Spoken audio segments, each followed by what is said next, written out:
Revenues for Swiggy. The first earnings reportage post its numbers. It's almost a 12% uptick on a sequential basis that they've seen 3,600 crore rupees in terms of their revenue. Brokerages were working with a figure of about 3562 thereabouts. So that looks like it's pretty much as per target. The consolidated loss has come in at 625 crore rupees, which is not much of an uptick on a sequential basis.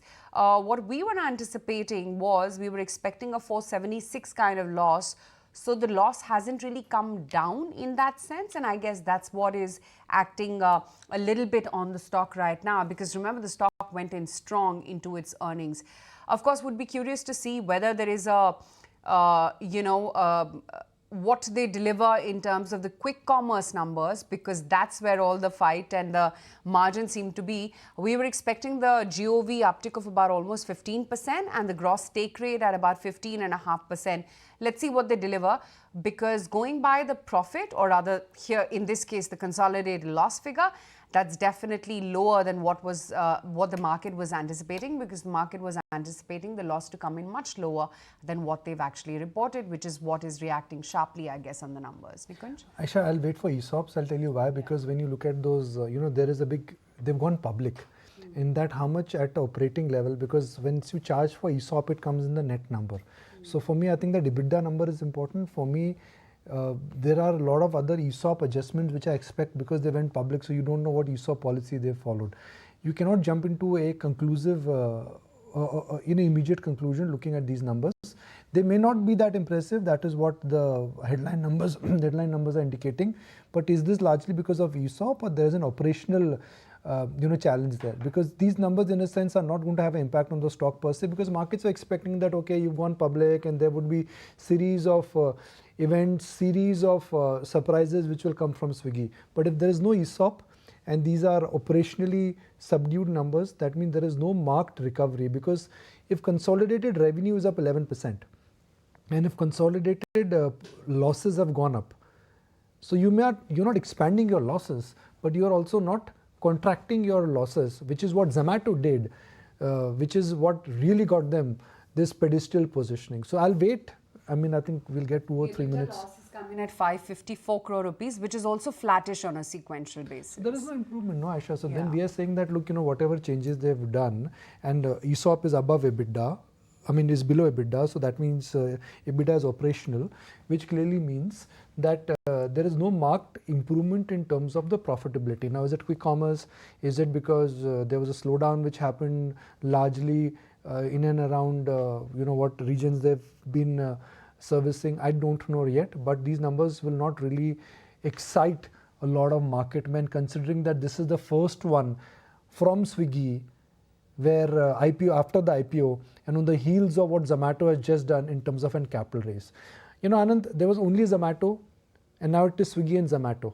And this good old comparison of who's better, which is a better franchise, I think this would be like a good old comparison which would be there for decades now. So, I think the two of them have slightly different business models. So far, Swiggy is trying to be the single app for everything. Zomato has two different streams. There is also the fact that Zomato seems to have better execution at this stage. So Swiggy has a lot of catch up to do.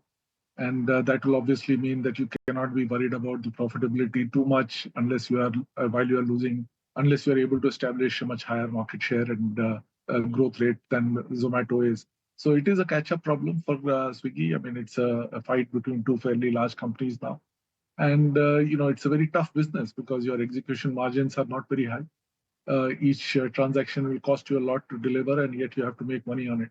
So I think, if you really have to look at how it pans out, you have to give it a slightly longer time frame. It's only when it is listed you can begin to see the parameters that work.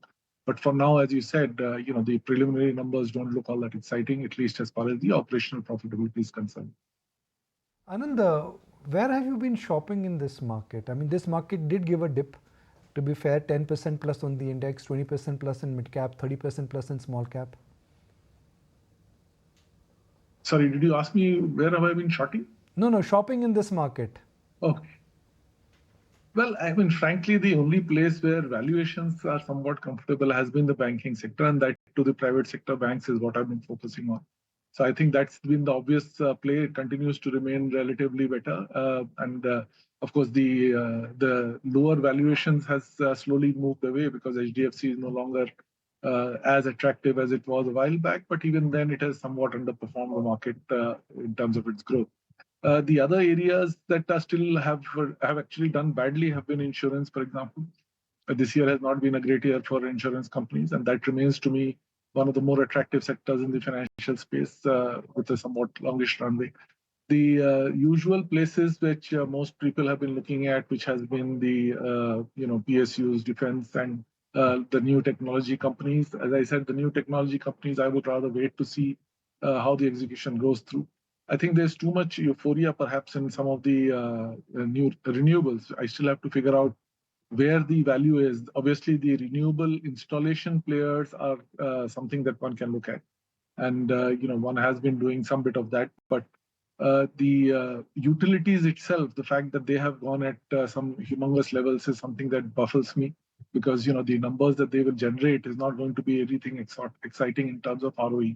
So there are it's been a difficult call to figure out where you are looking at, but largely it is to try and find places within the renewable space, within the defense space, which are slightly off from the main line.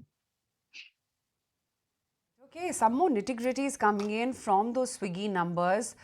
We, of course, have the quick commerce numbers there, and that's definitely seen a sequential uptick of 30%. But I guess what the street is not liking is this sizable investment that they're making in the logistics business. That's Scootsie Logistics, and that's a company which Swiggy long back had acquired.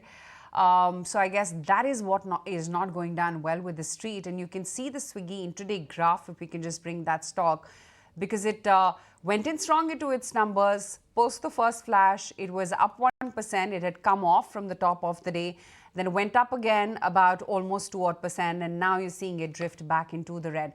We're going to have Snehi, who tracks this company closely, join in to get us more details about what exactly this new investment in the logistics business is, because I think that is what has got the street a little bit alarmed. Snehi, what more can you tell us about the numbers? Well, absolutely. So overall, our first take on the numbers is it's looking quite weak coming in for Swiggy, because you have revenue that's come in at 3,601 crores compared to 3,222 crores, which is up 11.8% on a sequential basis. Revenue is largely in line with what we were expecting. However, if you take a look at net loss, that has widened at 625.5 crores compared to 611 crores. We were expecting this amount to go down.